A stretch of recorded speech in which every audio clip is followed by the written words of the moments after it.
Hello and welcome to TC Weekly. We're your hosts, Rico and Jesse, and we are going to deliver what's new on campus. Technically speaking, we deliver to you news, entertainment, and all the activities happening here at NWTC. Let's start by filling our minds with some knowledge. Well, to be determined determines how we should prepare a Hot Pocket. Alright, welcome to Gourmet Cooking with Calvin.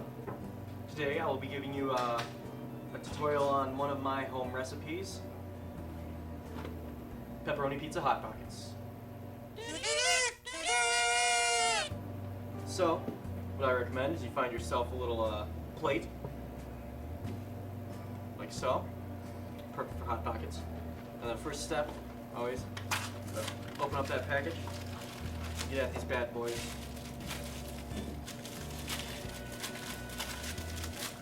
You're hungry, so you don't have time to be neat.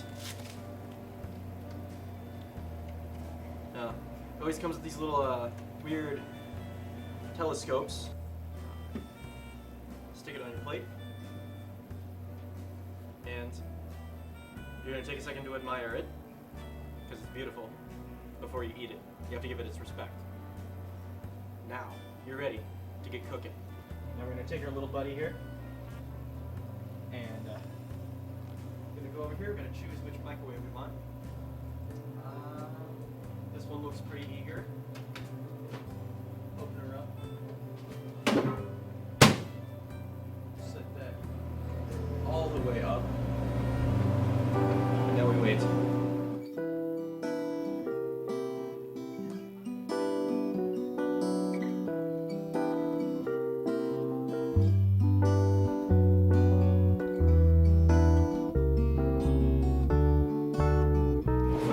This is normal, it kind of gets stuck. Bring it over to the counter. And boom. Look at it. Beautiful, right? Picture of health. See this yellow stuff? That's a good sign. It means that the Hot Pocket's happy. It's cried tears of joy because it's just waiting to be consumed. And, I mean, why would you give it the 2 minutes the box recommends after microwaving it when the Hot Pocket's so eager to be eaten, and I got places to be, and I'm hungry, so it's the moment of truth.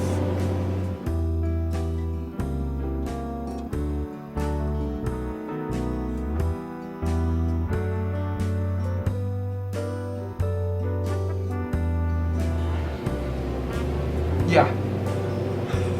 Perfect. Just the right temperature of magma. Just the way I like it.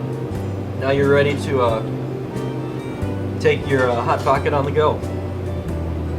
And that has been Gourmet Cooking with Calvin.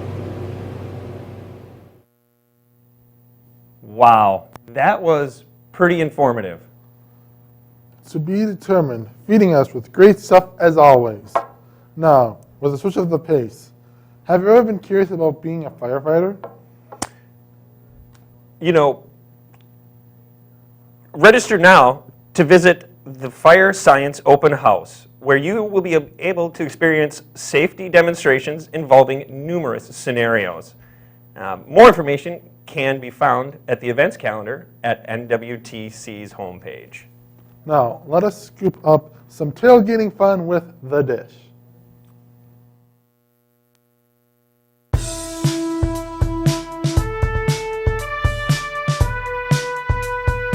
Hey, we're out here at Lambeau Field for the Packers-Lions game. Out here asking tailgaters random questions. Do you guys actually think you guys have a chance today, first of all? Define chance. You think you're going to win? You think you guys have a chance to win? Of course I think that. There's a lot going against us. Home opener for you guys. We got two of our best defensive players out, although you guys got some injuries too, but you know, we're the Lions and Packers. First time at Lambeau or not? First time in Lambeau. No. No, just here for the pageantry.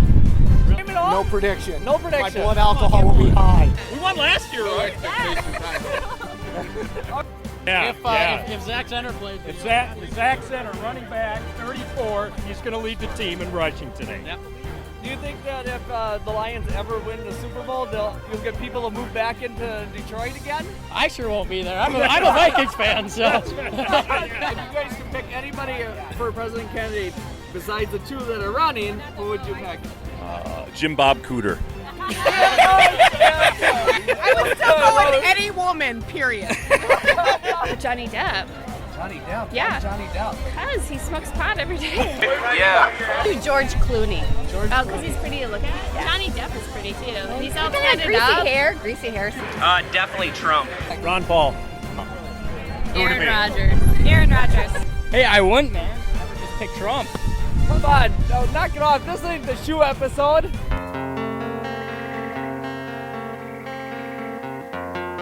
What do you think about Rodgers? What's his issue this year so far? I don't know. He's not connecting with his receivers. I don't know. Something. You want to blame it on Olivia Munn at all? No. Oh, so you got this one taken. Definitely. He stopped eating and drinking dairy products, and I'd blame that on her, honestly. Superstition debunkification. Debunkified. What do you think about Mike McCarthy's Homeland Security plan? Oh, God. It's going to be easy questions. Security at Lambeau Field's just a little too tight. I don't know if we need to have clear plastic bags to come in. Right, and then if you get a keychain, you're questioning whether you can go in or not. Yeah. So why give out free You can't keychains? even have a plastic bottle cap for your pop. Right. Really, that's security. That's tight. They might as well take away the straws, too. I mean, because snapping straws. That's right. Homeland Security Plan? Yeah. I guess I'm not really familiar with. All right, one last thing. Just give me a prediction for the game today. I think the Packers are going to win. Beautiful day. The rain held off. The gods are shining down on us. I think the Vikings are going to win. I'm from Minnesota, so. What do you think, Mike? I'm thinking Lions 24, Pack 16. 60. Yeah. I'll go 21-17. If Zach gets in the game, we'll have a touchdown. I think that's how it's going to be. So. All right. Rodgers is going to put up 3 touchdowns at 337 yards. That's what I'm predicting. Mike McCarthy changes play calling, and Rodgers starts making some plays, and we start doing some work here. Get the offense rolling. Slaughter? Just slaughter.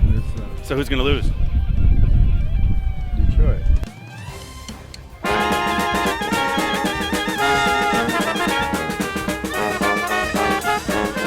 This is Kyle from the Dish signing off from Lambeau Field.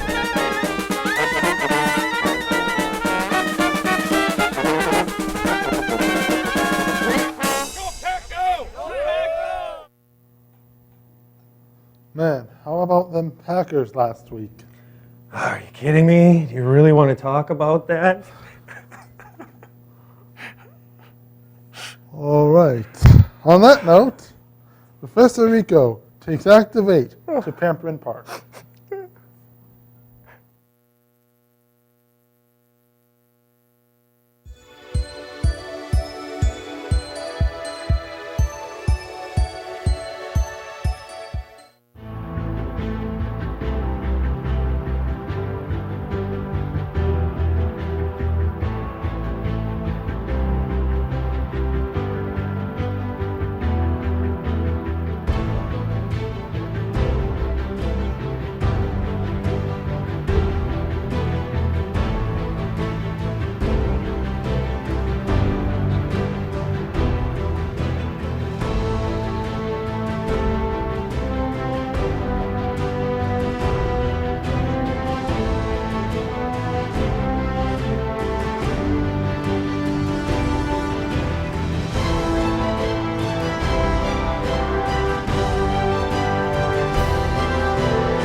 Whoa, Professor Rico, the madman himself. How did you get here so fast? A professor never reveals his secrets. Okay, sorry, Professor Rick.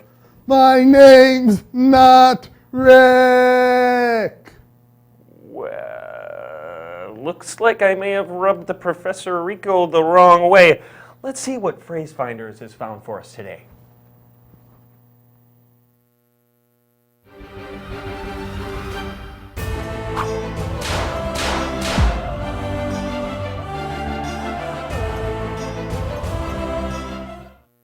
Welcome to this episode of Phrase Finders, as we uncover well-known phrases from the English language. My name is Jack Lynch. Today's phrase is rub the wrong way, which means to bother or annoy someone. Wealthy Americans would ask their servants to rub the oak floorboards the right way. Doing this the wrong way, however, which would be not wiping the floor with a dry rag after a wet one, would cause streaks to form and ruin them, which would leave their homeowner very annoyed.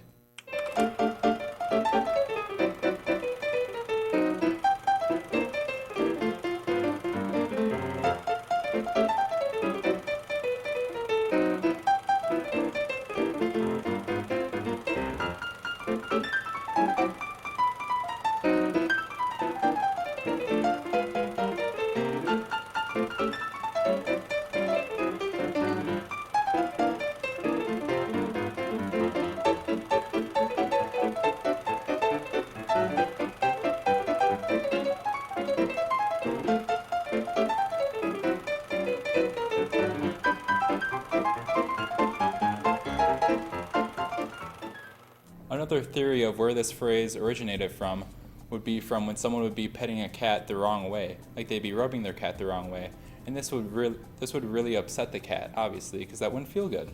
However, nowadays, this is no longer how we use the phrase to rub the wrong way. Nowadays, we use this phrase to describe someone who's been annoying. A good example of this would be how on my first date, I was with a girl and I was with her parents, and when we went out to eat, I was chewing my food with my mouth open, which probably rubbed them the wrong way.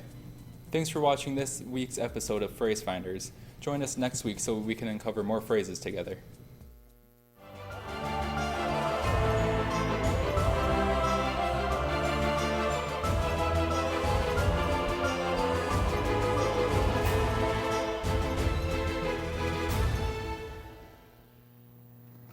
Wow. Phrase Finders back at it again. Mm-hmm. Sorry about that before, man. I didn't think I would fluster you so much. What do you mean? Never mind. Let's get to Retro Revival and see what they've got for us today. What is this? A coaster?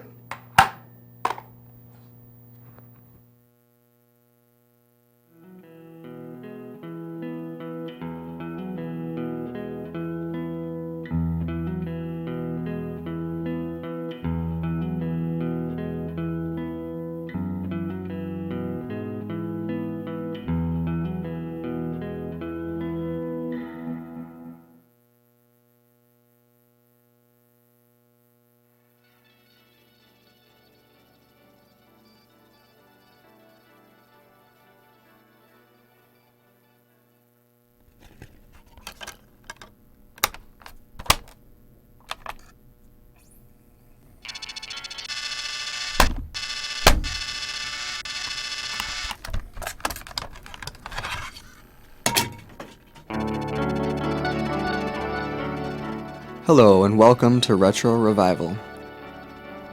This episode is all about the CD player. It plays music only from CDs or compact discs. It was October 1st, 1982 that Sony released the CDP-101, the first commercially available compact disc player. Since that day, 30 years ago, millions upon millions of these devices have been sold. The first portable CD player was the Sony Discman. It was introduced in 1984. All CD players handle the standard 120mm discs. Consumers would frequently shop at Best Buy and other retail stores for CDs. When one thinks of a portable CD player, the prominent company that comes to mind is Sony.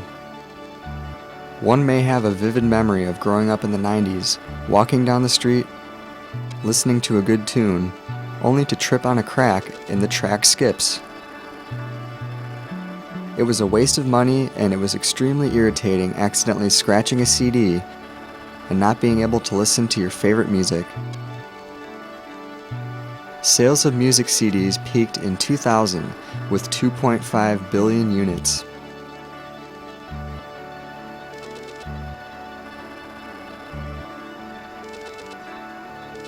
Buying CDs is now a thing of the past with the emergence of digital media available online.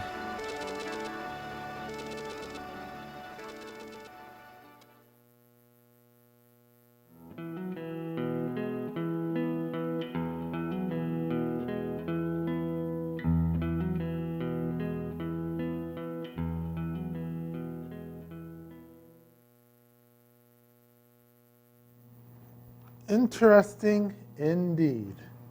Hey, don't forget to register for classes for next spring. They fill up fast. Technically speaking, this concludes this episode of TC Weekly Live. Make sure to tune in next Tuesday at 2 o'clock. Same bat time, same bat channel. And follow us on DMT NWTC on Instagram and Facebook. See you next week.